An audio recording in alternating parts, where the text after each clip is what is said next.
Pemirsa, di tengah hiruk-pikuk arus mudik lebaran, publik dikejutkan dengan PDI Perjuangan yang tiba-tiba mencapreskan Ganjar Pranowo. Mengapa Megawati akhirnya memilih Ganjar Pranowo sebagai calon presiden? Kami akan mengulasnya bersama dengan politikus PDI Perjuangan Adian Napitupulu, dan nanti akan bergabung di segmen berikutnya juru bicara Prabowo Subianto, Dhanil Anzar Simanjuntak, dan juga Direktur Eksekutif LSI Jayadi Hanan. Sudah bergabung bersama saya Bang Adian di sini. Selamat malam Bang Adian. Selamat malam. Bang Adian, kenapa Ganjar? Dari penjelasan Ketua Umum tadi kan sebenarnya itu tidak perlu dipertanyakan lagi karena sudah clear sekali ya. Secara ideologi dia sudah diuji lewat proses yang panjang dan itu komplit menurut saya. Dan kita percaya betul bahwa apa yang sudah diputuskan oleh Ketua Umum itu, kalau kita melihat dari proses perjalanan pengalaman politik dia sebagai Ketua Umum partai yang melewati sekian banyak masa sulit, sejak awal dulu tahun 96, 97, 98 dan sebagainya, dia punya perhitungan yang cermat dan tidak sembrono. Artinya semuanya akan dihitung, seluruh aspek akan dihitung. Dan hasilnya adalah apa yang disampaikan Ketua Umum tadi. Ini yang kemudian membuat bahwa kita tidak mau tergesa-gesa. Yang lain sudah mengumumkan 2 bulan lalu, 3 bulan lalu, enggak. Dan kita tidak mau terprovokasi oleh itu. Karena kita sedang memilih calon presiden ya. Pemimpin tertinggi, kepala negara untuk 280 jutaan umat manusia, warga negara. Dan saya percaya betul dari proses yang kita alami dalam partai ini, dalam berbangsa, berpolitik sekian kali pemilu, pilihan Ketua Umum pasti sudah dipikirkan sangat matang dan bisa dipertanggungjawabkan. Baik, Bang Adian, 2 minggu lalu kita sempat bahas soal elektabilitas dari Ganjar Pranowo karena dimasukkan dalam survei sebagai calon presiden ya. Waktu itu anjlok kalah dengan Prabowo Subianto, Prabowo di urutan 1, Ganjar di urutan kedua. Di sisi lain ada juga orang yang menilai bahwa anjloknya elektabilitas Ganjar itu karena pembatalan Piala Dunia U20. Tapi benarkah itu adalah amanat dari partai dan Ganjar sudah membuktikan loyalitasnya pada partai sehingga akhirnya sekarang dapat rewardnya dicalonkan sebagai calon presiden? Ya mau kita bahas apa hasil surveinya atau apa nih? Benarkah karena Ganjar sudah membuktikan loyalitasnya pada partai lewat statementnya di Piala Dunia U20, makanya akhirnya diganjar dengan reward dijadikan sebagai capres? Kalau loyalitas terhadap partai sudah sejak lama Ganjar teruji ya. Dia tidak butuh banyak ujian lagi tentunya. Dia pernah menjadi anggota DPR, sekarang menjadi gubernur. Itu kan menunjukkan bahwa dia loyal terhadap partai dan partai kemudian melihat itu sebagai sebuah prestasi ya. Ada harga tertentu bahwa dia harganya oke lah, kira-kira seperti itu. Nah, apakah sikap Ganjar itu merupakan barter politik gitu? Ya enggak lah. Enggak, bahwa secara ideologi sikap kita sebagai kader partai sama. Dalam konteks kemarin tidak ada yang berbeda. Diperintahkan, tidak diperintahkan, sikap kita kan begitu. Dan menurut saya tidak bisa kita kan bahwa itu adalah ujian atau tes buat Ganjar, tidak. Karena Ganjar sudah melewati banyak sekali peristiwa, di mana itu menjadi ujian yang sudah dia lewati dengan baik tentunya. Berarti memang bukan tes ya, Anda melihatnya itu memang sudah akumulasi dari apa yang sudah pencapaian Ganjar selama ini. Betul, dia punya nilai tersendiri tentunya. Dan kalau soal survei kemarin kan, kalau menurut LSI ya, itu kan perpindahan suara karena emosional ya, terkait dengan gagalnya U20. Walaupun semua penjelasannya panjang, karena di beberapa penjelasan setelah itu, Ketua PSSI Erick Thohir menyampaikan bahwa pembatalan itu terjadi karena adanya penolakan bernuansa ancaman terkait keselamatan dan sebagainya kan. Itu sudah clear. Dan fenomenanya adalah karena pada saat penurunan suara itu karena faktor emosional, kedua karena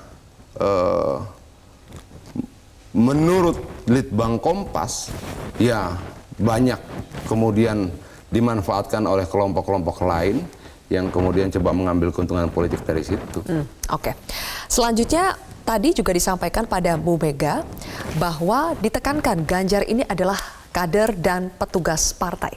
Bagi sebagian orang ini dipertanyakan lagi, Bang Adian, muncul lagi istilah petugas partai. Kenapa ini penting untuk ditekankan pada saat pengumuman ini? Boleh dijawab nanti Bang Adian, kita akan bahas pemirsa usai jeda. Tetaplah bersama kami di Prime Time News.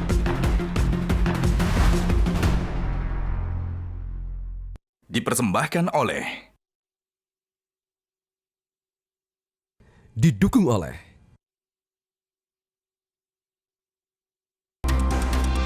Baik, pemirsa, kami kembali membahas soal pencapresan Ganjar Pranowo. Bang Adian, tadi Bu Mega menekankan ya bahwa Ganjar itu adalah kader partai dan petugas partai. Lagi-lagi istilah petugas partai ini keluar. Mengapa itu penting untuk ditekankan, Bang Adian? Ya penting bahwa kemudian dia berada menjadi calon presiden dan kelak menjadi presiden itu karena mandat yang harus dibawa dan diperjuangkan oleh dia sebagai kader partai. Saya juga petugas partai. Semua kader partai di kita itu ya petugas partai. Apa yang kita perjuangkan, tujuan, ideologi, apa yang kemudian menjadi arahan-arahan partai dan semua bisa kita buka kok dalam anggaran dasar, anggaran rumah tangga partai. Bahwa tidak boleh kemudian setelah kita direkomendasikan oleh partai untuk menjadi gubernur, menjadi bupati, bahkan menjadi anggota DPR, lalu kita jalan sesuka-sukanya sesuai dengan kepentingan kita, tujuan kita dan sebagainya. Dan itulah harapan dari partai ini bahwa lu tuh petugas loh, lu tuh membawa sesuatu yang harus lu perjuangkan, gitu loh. Tapi kalau nanti itu dicitrakan bahwa capres dari PD Perjuangan akan lebih loyal kepada partai daripada kepada tugas yang lebih besar. Itu kan sejak 2014 sudah dilekatkan pada Presiden Jokowi toh, yang juga didukung oleh Nasdem saat itu, dan terbukti selama 2 periode kepuasan rakyat di atas 70% standarnya ya. Artinya bahwa itu lebih pada asumsi para pengamat politik, bukan bagaimana rakyat melihat situasi itu, bukan bagaimana rakyat secara umum melihat kata petugas partai itu dilekatkan pada Presiden Jokowi. Kenapa? 2 kali, 2 periode, tingkat kepuasannya di atas 50%, beberapa kali sampai 70% sekian. Dan nanti pada Ganjar pun Anda yakin tetap akan seperti itu? Bisa, dan menurut saya bisa lebih tinggi. Oke, baik. Sekarang sudah bergabung Bang Adian, ada Bang Daniel Simanjuntak ya. Bang Daniel, juru bicara Prabowo Subianto, kemudian juga ada pengamat politik sekaligus Direktur Eksekutif LSI, Mas Jayadi Hanan. Saya ingin ke Bang Daniel dulu. Bang Daniel, kita lihat dalam beberapa kesempatan Presiden Jokowi tampaknya memberikan endorsement ke Pak Prabowo. Tapi hari ini kan hadir di pencapresan Ganjar, mendukung Ganjar. Apakah ini membingungkan buat Pak Prabowo kemana sebetulnya arah dukungan Jokowi? Pertama kita ingin ucapkan selamat untuk kepada PDIP atas pencalonan beliau sebagai capres dari PDIP. Dan tentu dalam hal ini Pak Prabowo adalah orang yang siap untuk bertanding dan bersama dengan siapapun dalam kontestasi 2024 nanti. Jadi kita ucapkan selamat, mudah-mudahan ini akan jadi kontestasi yang memajukan dan menggembirakan nanti. Itu pertama. Yang kedua, terkait dengan sikap Pak Jokowi, tentu kami juga menghormati karena beliau adalah kader PDIP, dan kami di Gerindra dan Pak Prabowo sebagai capres dari Gerindra juga menghormati beliau sebagai presiden, sebagai pemimpin yang 2 kali memenangi Pilpres. Dan Pak Prabowo tentu ingin banyak belajar terkait dengan kemenangan beliau tersebut, dan pada saat ini kebetulan Pak Jokowi juga adalah dan beliau di kabinet. Jadi bagi kami tidak membingungkan, ini proporsional saja terkait dengan posisi Pak Jokowi sebagai kader PDIP, dan di sisi lain juga beliau sebagai presiden yang tentu dalam hal ini Pak Prabowo menghormati langkah-langkah. Baik, sempat ada wacana akan dibentuk koalisi besar, sudah ada 5 partai sebelumnya. Apakah nanti PDI Perjuangan akan bergabung dengan koalisi besar ini atau seperti apa? Kami akan membahasnya usai jeda berikut ini, pemirsa. dipersembahkan oleh Didukung oleh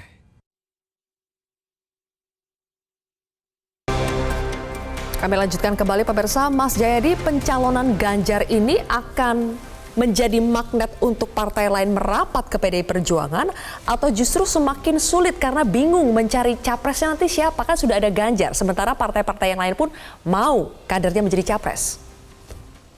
Kalau KIB kan belum punya capres ya, sekaligus capresnya belum ada. Yang sudah punya itu kan KKIR, koalisinya Bang Daniel. Itu sudah ada, capresnya Pak Prabowo, tapi cawapresnya belum ada. Tapi gini, premisnya menurut saya Pak PDI Perjuangan itu kita menduga dengan keras pasti maunya berkoalisi, gitu, dugaannya. Nah pertanyaannya koalisinya dengan siapa gitu. Sekarang karena PDIP belum mengeluarkan nama cawapresnya, itu berarti sinyal untuk berkoalisi kan terbuka. Nah, pilihan pertama berkoalisi dengan yang namanya koalisi besar gitu kan. Kalau koalisi besar itu tetap ada. Dan itu potensial dilakukan kan, ada jembatannya, yaitu Pak Jokowi kan. Pak Jokowi ikut berada di dalam koalisi besar. Pak Jokowi juga adalah kader PDIP, jadi bisa menjadi jembatan. Tapi kesulitannya atau tantangannya adalah kalau memang mau menggabungkan PDIP dengan 5 partai dalam koalisi besar itu, pertanyaannya capresnya siapa? Ya. Karena ada 2 capres di situ, ada Pak Ganjar, ada Pak Prabowo, gitu. Kedugaan saya karena Pak Jokowi mengendorse 2 nama ini, maka kayaknya Pak Jokowi ingin menggabungkan keduanya. Itu pilihan pertama. Tapi dugaan saya akan sulit untuk menggabungkan antara Pak Prabowo dengan Pak Ganjar selama misalnya elektabilitas keduanya cukup bersaing ketat seperti sekarang. Nah di situ tantangannya. Dugaan saya PDIP tidak akan mau untuk menurunkan posisi Pak Ganjar menjadi cawapres. Dan tidak mudah untuk meyakinkan Pak Prabowo untuk turun jadi cawapres. Karena sekarang kan posisi dia menjadi cawapres gitu. Itu satu ya. Tapi PDIP bisa juga berkoalisi dengan salah satu bagian dari koalisi besar yang sedang digadang-gadang itu. Misalnya dengan KIB. Dengan KIB lebih mudah tuh. Lebih mudah kenapa? Karena KIB belum punya capres, belum punya cawapres. Tapi lagi-lagi faktor Pak Jokowi penting di situ sebagai jembatannya. Pilihan yang ketiga adalah PDIP berkoalisi dengan beberapa bagian, salah satu atau salah 2 dari koalisi yang disebut koalisi besar itu. Bisa aja misalnya 2 partai yang ikut atau 3 partai dan seterusnya. Itu pilihannya. Pilihan lainnya saya kira adalah PDIP berkoalisi dengan di luar dari koalisi besar dengan asumsi koalisi besar betul-betul terbentuk. Jadi memang masih banyak pilihan-pilihannya, Mbak Zilvi. Masih banyak pilihan ya. Baik, saya ingin tanya dulu ke Bang Adian. Mas Jayadi, saya langsung tanya ke Bang Adian soal koalisi. Jadi PDI Perjuangan akan mencalonkan Ganjar itu sendiri saja atau tetap membutuhkan koalisi, Bang Adian? Kita butuh kerjasama. Jadi ini persoalan pemahaman istilah ya. PDI Perjuangan itu lebih bersetuju pada istilah kerjasama politik dibandingkan koalisi politik. Kenapa? Substansinya adalah kita bersama-sama bekerja membangun bangsa ini, bukan sekedar berkoalisi mengagregasi kepentingan-kepentingan, tidak. Tapi bahwa ini bangsa besar, kita tidak mungkin membangun sendirian, kita butuh kerjasama tapi tetap dalam orientasi dan frame yang sama tentang kebangsaan. Dan kerjasama tidak mesti berkoalisi. Dan kerjasama itu artinya bahwa kita siap berjalan bersama dengan partai-partai lain yang sesuai dan frame kerjasama itu. Tapi belum tentu berkoalisi. Bahwa namanya kita tidak bersetuju dengan nama koalisi. Kita setuju dengan istilah kerjasama. Apalagi sistem kita presidensial ya. Itu kita lebih mengenal istilah kerjasama dibandingkan koalisi. Kalau pertanyaan kita mudahkan, apakah membutuhkan atau mau bersama mengajak partai-partai yang lain bersama-sama? Ya mau saja, kenapa tidak? Asal syaratnya tetap Ganjar sebagai capres. Pasti itu ya? Sejak dulu tidak mau menurunkan itu? Sejak dulu sudah disampaikan oleh Ketua Umum kita bahwa kader partai kita harus menjadi calon presiden. Dan menjadi presidennya tentunya. Bahwa kemudian di struktur yang lain kita bisa berkomunikasi, bernegosiasi, berbincang-bincang, ya boleh-boleh saja. Bang Daniel, jadi bagaimana nasib koalisi besar setelah dari PDI Perjuangan pasti akan mencalonkan Ganjar sebagai capres? Mungkinkah masih akan terbentuk koalisi besar 5 partai bergabung dengan PDI Perjuangan? Nah, Silvi, tidak ada yang pasti. Even hari ini Pak Ganjar dicalonkan oleh PDIP. Saya pikir masih banyak hal yang bisa dibicarakan dengan PDIP, kemudian bisa dibicarakan dengan semua partai, dan tentu kami akan terus merajut kerjasama untuk bicara hal-hal yang substantif. Pertama tentu hal-hal yang kualitatif, apa yang jadi tantangan kita di 5 tahun ke depan, 10 tahun ke depan, dan kemudian siapa yang cocok dan tepat untuk memimpin 5 tahun ke depan. Jadi hal-hal yang kualitatif juga pasti akan kita bicarakan terlebih dahulu ketika kita bicara terkait dengan koalisi kebangsaan yang lebih banyak melibatkan partai-partai, termasuk dengan PDIP. Kemudian kedua tentu baru kita bicara hal-hal yang kuantitatif terkait dengan elektoral, seperti tadi dijelaskan oleh Mas Jayadi, elektoral, kemudian siapa yang paling tepat bisa menyelesaikan permasalahan kebangsaan, sebagainya. Nah tentu kami punya keyakinan semua peluang pembicaraan masih bisa dilakukan, dan Pak Prabowo tentu seperti kami sampaikan tentu ini adalah amanah yang dipikul oleh Pak Prabowo sebagai calon presiden dari Partai Gerindra, dan itu adalah amanah yang dibebankan kepada Pak Prabowo dari seluruh kader Gerindra di seluruh Indonesia. Tapi perlu saya garis bawahi, serumit apapun kondisi perpolitikan kita atau tadi pencalonan dan sebagainya, saya yakin nanti kita akan ketemu pada titik atau titik equilibrium yang sehingga ada format.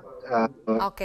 Tapi singkat saja nih, Bang Daniel, apapun nanti formatnya, tapi apakah Capres Prabowo ini adalah harga mati kalau ingin berkoalisi? Catatan seluruh kader Gerindra tentu kami menginginkan Pak Prabowo sebagai capres di 2024 nanti dan menjadi presiden di 2024 nanti, dan itu adalah amanah yang akan kita perjuangkan di 2024 nanti. Begitu, Mbak. Baik, oke. Terakhir Mas Jayadi, singkat saja. Sebelumnya kan ada anggapan juga kalau Pak Jokowi ini memainkan politik dua kaki ya. Terlihat mengendorse Pak Prabowo, tapi terlihat juga mengendorse Ganjar saat ini. Kenapa Anda melihat justru Pak Jokowi lah yang akan menjadi jembatan untuk siapa nanti yang akan terbentuk koalisi besar atau tidak? Karena partai-partai itu kan punya daya tawar masing-masing. Ada yang pengen capres semua, ada yang pengen cawapres kan gitu. Nah, untuk itu diperlukan istilah politiknya itu the essential outsider, orang yang agak berada di luar tapi didengarkan oleh semua pihak, yang saya sebut dengan deal maker atau deadlock breaker. Nah, itu bisa diperankan oleh Pak Jokowi. Itu alasan saya. Pak Jokowi juga bisa menjadi jembatan antara koalisi yang sekarang sudah terbentuk KIB-KIR dengan PDI Perjuangan, karena Pak Jokowi bukan hanya presiden, tapi beliau juga adalah kader PDI Perjuangan yang mengerti dengan semangat kebatinan di dalam PDI Perjuangan. Itu alasan saya. Selain itu, Pak Jokowi sendiri sebagai seorang presiden masih punya 3 daya tawar saat ini. Satu, dia seorang presiden yang masih berkuasa. Yang kedua, beliau itu masih punya relawan yang cukup terkonsolidasi, pemilih yang cukup terkonsolidasi. Yang ketiga, Pak Jokowi itu punya approval rating yang masih sangat baik, di atas 70%. Dan itu berpengaruh kepada semua partai yang sekarang sedang bersiap-siap untuk memasuki Pilpres. Karena itu selain Ibu Megawati dan ketua-ketua partai yang lain, Jokowi sebagai dengan 3 daya tawar tadi punya peran, saya kira. Baik, kalau begitu Mas Jayadi, terima kasih atas analisa Anda. Bang Daniel dan juga Bang Adian, terima kasih telah bergabung bersama kami. Kita lihat kembali ya perkembangan berikutnya apa dalam peta koalisi kita menuju Pilpres 2024. Terima kasih sudah menyaksikan Prime Time News. Kami masih akan kembali lagi pemirsa dengan informasi lainnya. Tetaplah bersama kami.